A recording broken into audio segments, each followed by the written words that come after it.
cidade. Quero louvar a Deus pela vida do anjo desta igreja. O homem confiou. Glória a Deus! Oh, Jesus, aleluia! Glória a Deus! Aos irmãos, amém? Amém! Sem demora, abra sua Bíblia, livro de Lucas, seu capítulo 7. Quero louvar a Deus pela vida do irmão Rogério, glória a Deus, do irmão Marlon, que Deus está fazendo a obra na vida desses dois jovens. Oh, glória a Deus! São pedras preciosas na mão do oleiro, em nome de Jesus. Vamos citar o tema desta noite. O que fazer quando o momento é de perder? Glória a Deus. Lucas capítulo 7, vamos ler a partir do versículo 11, que diz assim: E aconteceu no dia seguinte que Jesus ia a uma cidade chamada Naim, e com ele ia muitos dos seus discípulos e uma grande multidão. Aleluia! E quando chegou perto da porta da cidade, eis que levava um defunto, filho único de sua mãe, que era viúva, e com ela ia uma grande multidão da cidade. 13.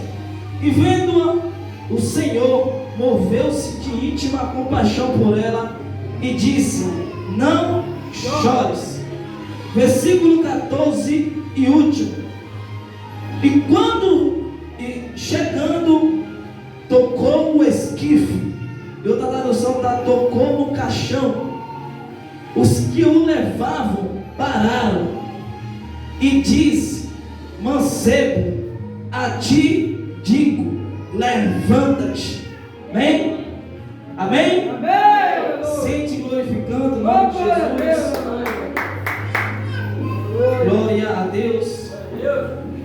Quero louvar a Deus também pela vida do irmão João. Glória a Deus.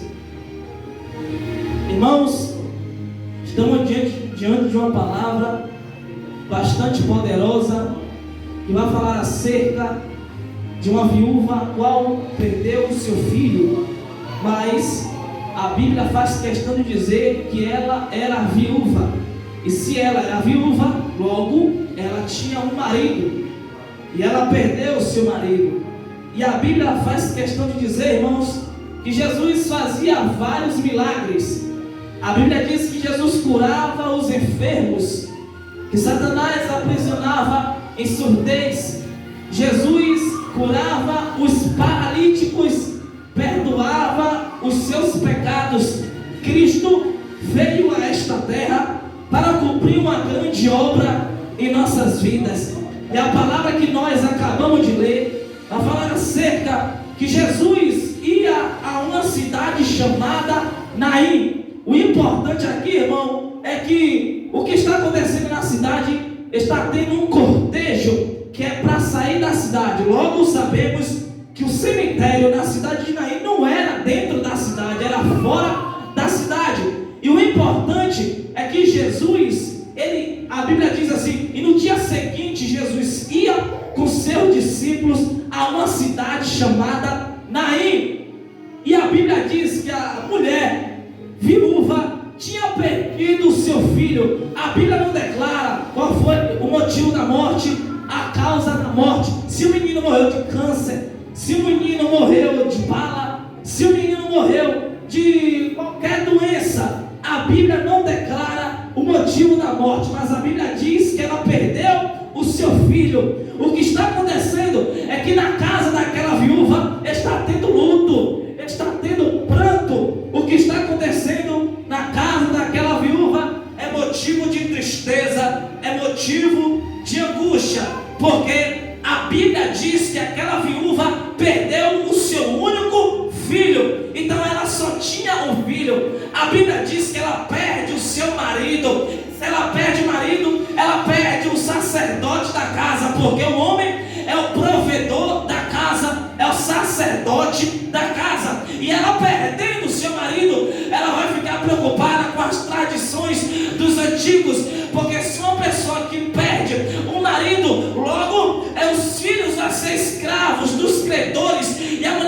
fica preocupada com isso. Será que o meu filho agora vai virar escravo nas mãos dos credores? A Bíblia diz que ela perde o seu filho. E o que está acontecendo com essa mulher é o que está escrito aqui nesta coluna, esse grande tema: o que fazer quando o momento é de perder? Só que aquela mulher, amados irmãos, ela teve duas perdas. Ela perdeu 2 entes queridos, 2 pessoas importantes da sua família. Primeiro era o seu marido, e segundo, perdeu o seu único filho. Eu creio que aquela mulher tinha um grande amor com seu filho, porque ela, sabendo que o marido morreu, ela vai fazer de tudo, ela vai cuidar do seu filho para que ele não padeça, para que ele não morra. Mas a Bíblia diz que chega o dia da morte do seu filho, e a Bíblia diz que o filho morre, e aquela mulher vai entrar em prantos, e Deus está contemplando a tristeza daquela mulher, e Deus está vendo o pranto daquela mulher. A morte entrou na casa daquela viúva, a morte entrou na casa daquela mulher, e aquela cidade chamada Naim, uma cidade pequena, vai entrar em pranto, porque eu creio que aquela viúva era uma mulher bastante considerada na sociedade de Naim, era uma mulher bastante conhecida naquela cidade de Naim, porque a Bíblia faz questão de dizer que com ela ia uma grande multidão. Nós sabemos que quando poderia fazer um cortejo da cidade de Valença até o cemitério, todo mundo ia andando, o caixão ia naquele carro de grade, levava o caixão para subir até o cemitério. O que está acontecendo na cidade de Naim é esse cortejo. A mãe está gritando, a mãe está chorando, mas ela não sabia que Jesus ia passar e ia entrar naquela cidade. A mãe está desesperada, a mãe está contristada, porque ela perdeu 2 pessoas importantes na sua família. Mas eu faço questão de dizer que aquela mulher clamou a Deus, aquela mulher pediu misericórdia a Deus. Senhor, eu já perdi o meu marido, e agora já perdi o meu filho, agora o que será na minha vida? E Deus contempla a oração daquela mulher, Deus sonda o coração daquela mulher, e a Bíblia diz, irmãos, que Jesus ia entrar naquela cidade, mas antes de Jesus entrar, era necessário passar pelo cemitério, que o cemitério era fora da cidade. Quem está me entendendo? A morte bateu na porta daquela mulher e arrancou seus dois antes queridos, o seu marido e o seu filho. Mas ela não sabia que Jesus ia entrar naquela cidade. A Bíblia diz, irmãos, que quando Jesus entra naquela porta, chega na porta da cidade de Naim, Jesus se depara com a grande multidão. É sério que eu paro e penso, irmão, que tem 2 multidões. Está Jesus e os discípulos, e tem a multidão que está com Cristo, e a outra multidão que está com a mulher, chorando, gritando, pedindo misericórdia.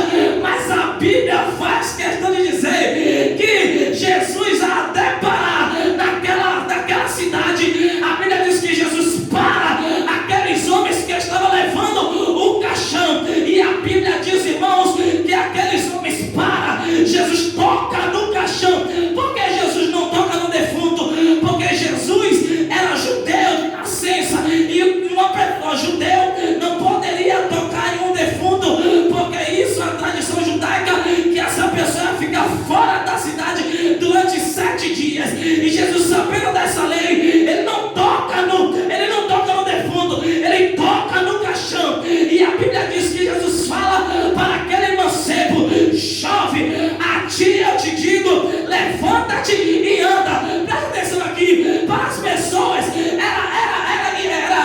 era impossível aquele jovem ressuscitar, mas para a alegria daquela mulher, a Bíblia diz que Jesus entrou naquela cidade e trouxe a esperança para aquela mulher. Eu vou abrir a aplicação nesta noite. O que você perdeu?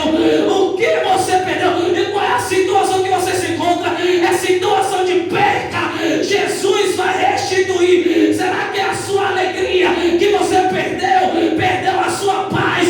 Jesus vai entrar na sua casa hoje. Quem crê nessa palavra? Jesus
perdeu o seu marido.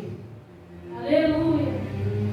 As pessoas que não gostavam desta mulher, eu acredito que bateu muitas palmas para a morte, gritavam de alegria, mas as pessoas que não gostavam daquela mulher não sabiam que Jesus ia entrar na cidade naquele dia. Aleluia.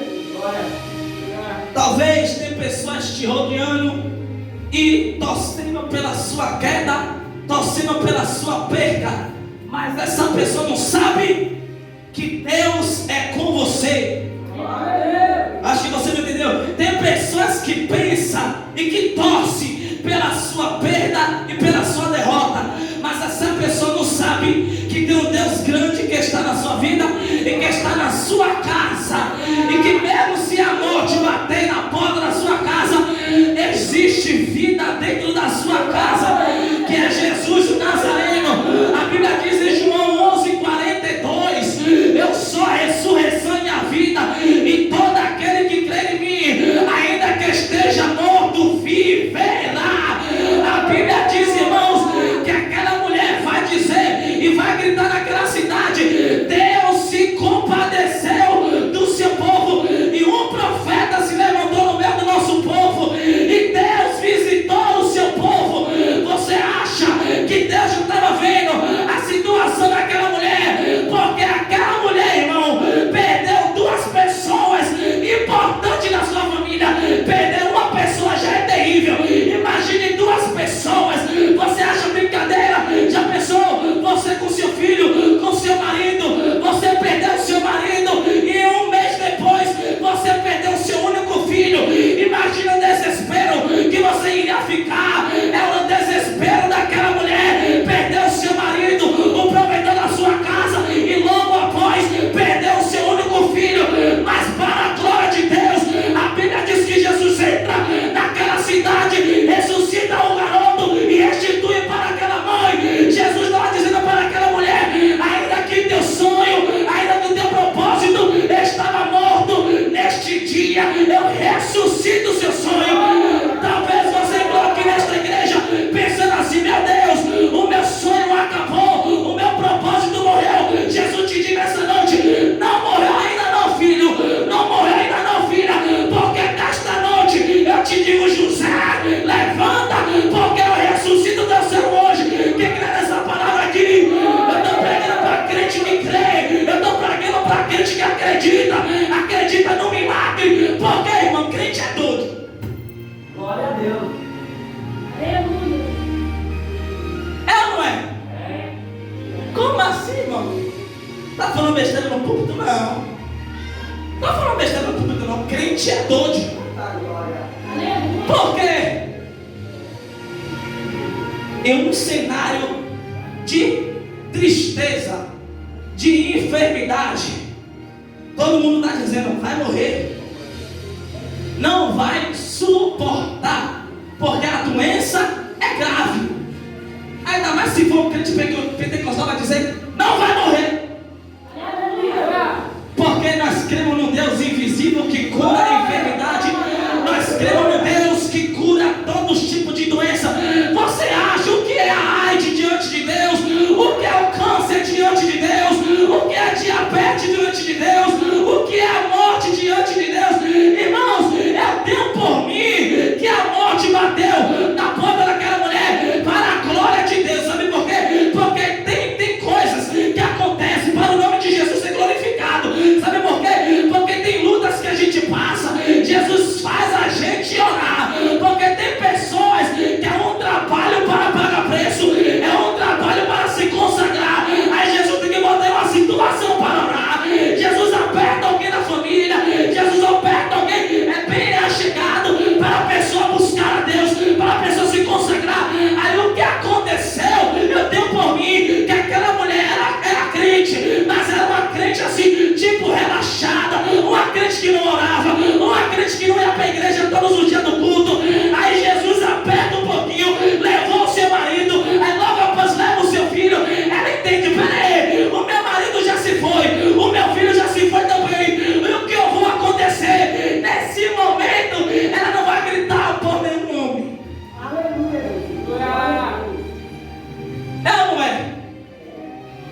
Mas uma pessoa que tem HIV, AIDS, ela vai tomar remédio para ela viver mais, mas o vírus está dentro dela. Aí eu faço a pergunta: quem pode curar o vírus? Mas irmão, me explique direito. Paulo, lembra de Paulo? A Bíblia diz que Jesus bota um espinho na carne em Paulo, e aquele espinho de Paulo vai incomodar Paulo. Paulo vai lá quantas vezes? 3, para que Jesus tire o espinho da carne dele. Senhor, tira de mim este espinho, tira de mim este espinho. Jesus vai responder: a minha graça te... Espera aí, se aquele espinho estava doendo em Paulo, e no mesmo momento fazia Paulo orar. Vou repetir para você me entender. O espinho que doava e que doía em Paulo fazia Paulo orar. É por isso que Jesus vai apertar certos crentes, e Jesus não vai tirar o espinho da carne, porque no mesmo momento que está doendo, vai fazer você orar. Me diga uma coisa: você acha que quando Jesus botou aquele espinho em Paulo, Paulo não orou para Jesus tirar? Orou, mas Jesus disse o quê? A minha graça te basta. Jesus estava dizendo: porque se eu não tirar o espinho da sua carne, você vai relaxar no evangelho, Paulo. Você não vai me buscar mais. É isso que Jesus está dizendo nesta noite para nós. Tem coisas que Deus não vai tirar da nossa vida, porque se Ele tirar, a gente vai relaxar. Se Ele tirar, a gente não vai buscar mais Ele, porque tem pessoas que só buscam Deus é quando a conta está com, é quando tudo está se perdendo. Tem pessoas que só buscam Deus é quando a doença bate na porta, quando alguém para no hospital, a sua família. Mas Deus está despertando nós nesta noite. Busque a Ele quando tudo estiver bem. Quando tudo estiver bem, é quando a conta está gorda, quando o armário está cheio, é quando tudo vai no casamento. Porque buscar a Deus quando tudo está se estragando é crente interesseiro. Buscar a Deus quando tudo está se acabando, faça igual Marta e Maria. Jesus não precisou fazer algo para ela buscar a Ele, porque antes do irmão morrer, Marta fez o quê? Convidou Jesus para entrar na sua casa.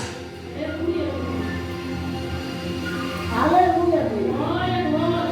Aleluia. E Jesus, e a Bíblia diz que os milagres de Jesus rodeavam Israel inteiro, e a ciência não consegue explicar os milagres que Jesus fazia. Perdoava os pecados dos paralíticos, porque tinha paralíticos que eram paralíticos por causa dos pecados. Não pense que doença é somente doença de nascença, não.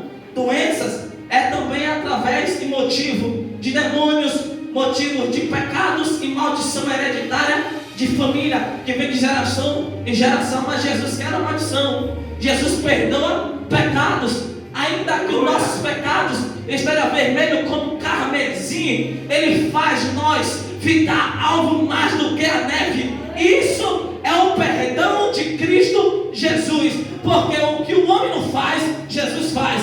O que o homem acha impossível acontecer, Jesus faz acontecer, porque Deus faz coisas extraordinárias para o homem ficar de boca aberta, porque eram duas multidões, uma com a viúva e outra com Jesus. As multidões ficaram pasmadas.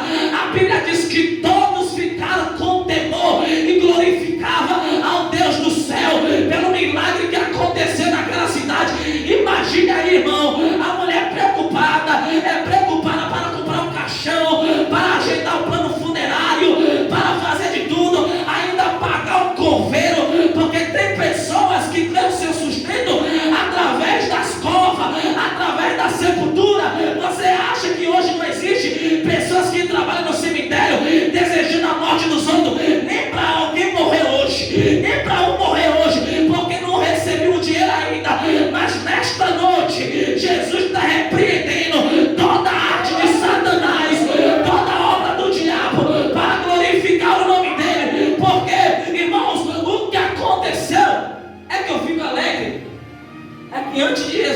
entrar na cidade, ele passou pelo cemitério, deu um aviso para o coveiro e disse: hoje tu não ganha dinheiro. Acho que tu não entendeu. Vou repetir. Jesus, antes de entrar na cidade de Naim, ele disse para o coveiro, a Bíblia não diz, é conjectura minha: hoje tu não ganha dinheiro. Porque se o caixão estava vindo, a cova estava aberta. É ou não é?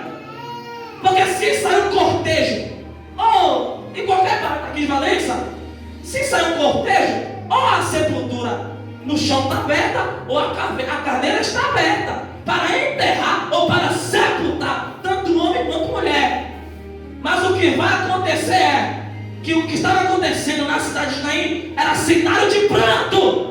Mas foi Jesus chegar na cidade, o profeta João Anderson, a morte teve que bater em retirada. A Bíblia diz que o menino, ao ouvir a voz de Jesus, ele senta e passa a falar, meu Deus do céu. E a Bíblia diz assim, e Jesus restitui o filho para a sua mãe, oh glória. Sabe o que aconteceu ali? É que aquela mulher estava passando por situação de perca, mas Jesus restituiu a vida do filho dela para ela naquele dia, e aquela mulher glorificou o nome de Jesus Cristo. Ainda que o diabo bata na sua porta, ele vai encontrar o leão da tribo de Judá na sua porta, porque Cristo está conosco. Não temas provas, não temas calúnias, porque maior que está conosco do que está no mundo.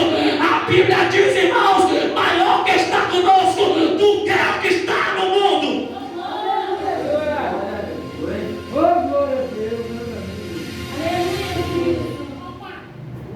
Tem coisas que vai acontecer. Tem pessoas que morrem, Deus não ressuscita. Não é porque Ele não quer, é também por causa da incredulidade do povo. Jesus sabia o que estava se passando pelo coração daquela mulher. Ela não estava clamando com a boca, ela estava clamando com o coração, pedindo misericórdia a Deus. Vai ter situação que você não vai aguentar nem falar, mas Jesus vai ouvir a voz do teu coração e vai entrar em providência. Porque Cristo, Ele é onipotente, onisciente, onipresente. Ele não sabe do futuro, sabe do presente e sabe do nosso passado. Mas o importante é que no começo do versículo 11, a Bíblia diz que a mulher perde o seu filho, mas no final do capítulo 7, até o 15, a Bíblia diz que ela recebe o seu filho de volta. Irmãos, quando a morte chega até o homem, a morte, ela tenta arrancar a alma dentro do corpo da pessoa. Ela tenta arrancar a alma dentro do corpo. A morte já matou vários profetas da Bíblia. A morte teve o poder de matar Daniel. A morte teve o poder de matar Sadraque, Mesaque e Abednego. A morte teve o poder de matar o profeta Eliseu. A morte teve o poder de matar Moisés. A morte teve o poder de matar Josué. A morte teve o poder de matar Débora da hora. A morte teve o poder de matar João Batista, o maior profeta da Bíblia. A morte teve o poder de matar Tiago, de matar o apóstolo Paulo. Só que a morte não teve o poder de matar o homem chamado Jesus, o Nazareno. Porque nele não há pecado, nele não há transgressão, nele não há iniquidade. Sabe o que Jesus te diz? Não temas, porque eu estou no meio. Quem está me entendendo? Não importa a situação que você se encontra, Deus está vendo, Deus está contemplando. Irmãos, já passei por várias situações. Já perdi 4 pessoas da minha família, 3 bastante importantes, muitos achegados a mim. Uma mais importante ainda, eu confesso aos irmãos diante do altar, até hoje eu sofro com a morte da minha irmã, mas Jesus sabia o que Ele fez, porque talvez se ela ficasse viva, ela não estaria no Evangelho. Jesus fez questão de arrancar da terra para levar para o seio de Abraão. Jesus nunca perde para o diabo, nunca perdeu, nunca vai perder. Ainda que a situação é difícil, está no tráfico, está nas drogas, está na prostituição. É questão de tempo, porque nós queremos no nosso tempo, mas Jesus sabe o tempo de libertar. Jesus sabe o tempo de salvar. A Bíblia diz em 2 Pedro 3,8. Olha o que a Bíblia diz, irmãos. Eu não quero que vocês ignorem uma coisa, porque um dia para Deus é como 1000 anos, e 1000 anos para Ele é como 1000 anos para Ele é como e um dia para Ele é como 1000. O tempo de Deus é diferente do nosso. Talvez a gente quer a resposta de Deus daqui a 2 dias, daqui a 1 semana, só que Deus está programado para daqui a 2 anos. O tempo de Deus é diferente do nosso. Então não se preocupe se tem alguém da tua parentela está aprisionado pelo diabo. É só questão de tempo. Sabe por quê? Porque a Bíblia diz em Lucas capítulo 8, Mateus capítulo 8, a Bíblia diz que quando Jesus atravessa o mar da Galileia, a Bíblia diz que ele entra em uma cidade chamada Gadara. A Bíblia diz que era necessário Jesus atravessar o mar da Galileia. E quando Jesus atravessa o mar da Galileia, a Bíblia diz que Jesus liberta o homem endemoniado. É composto de 6.200 demônios dentro daquele corpo. Mas a Bíblia diz que quando Jesus entrou na cidade de Gadara, aqueles 6.000 demônios se prostraram diante do Rei dos Reis e Senhor dos Senhores. Mas a Bíblia diz, irmão, que aquele homem foi liberto porque Jesus chegou naquele dia. Então não se preocupe, Jesus sabe a hora, o dia, mês e ano de libertar, de salvar. Entregue nas mãos de Deus. E o que está acontecendo com esse tema aí é que aquela mulher achava que tudo se acabou, mas Jesus chegou na hora certa. Sempre Jesus chega em uma hora que todo mundo está dizendo: vixe, já era, acabou, já foi, não adianta fazer mais nada, acabou. Aí Jesus fala: é agora que eu entro em cena. Porque Jesus não entra em providência em casas pequenas. Jesus não entra em providência em casos que o médico pode resolver, que o homem pode resolver. Jesus entra em providência na causa que o homem não pode resolver, que a tecnologia não resolve, que o celular não resolve, que as máquinas do médico não resolvem. Jesus entra em providência quando as máquinas não dá jeito, quando o estudo do médico não dá jeito. Jesus entra em providência para quebrar o protocolo da ciência, para quebrar o protocolo do homem. Então não se preocupe, porque Deus sabe a hora, o dia, mês e ano de trabalhar na nossa vida. Quem recebe essa palavra, se coloque sobre seus pés.